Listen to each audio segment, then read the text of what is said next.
Malaking balita para sa Filipino entertainment.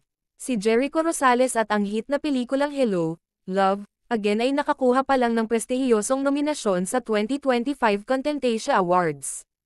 Ang taunang Contentation Awards ay kinikilala ang pinakamahusay na mga palabas, pelikula, at talento sa buong Asya, at ngayong taon, ang Pilipinas ay nagniningning ng maliwanag.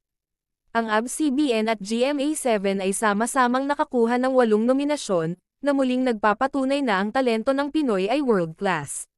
B-roll, footage of past Contentation Awards highlights dagdag ABS-CBN at GMA logos. Nangunguna sa grupo para sa ABS-CBN ang Hello, Love, Again, isang collaboration ng GMA Pictures. Ang sequel na ito ng pinakamamahal na Hello, Love, Goodbye ay nominado para sa Best Movie o Telemovie Made in Asia, isang kategorya kung saan ang mga pelikulang Pilipino ay dati nang gumawa ng kanilang marka. And of course, we can't forget Jericho Rosales, one of the country's most acclaimed actors.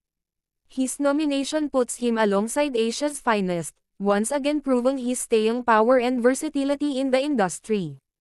B-roll, Jericho Rosales' red carpet appearances dagdag key scenes from his films. Noong nakaraang taon, ang mga pelikulang Pilipino na Firefly and A Very Good Girl ay nag-uwi ng bronze at silver sa parehong kategorya.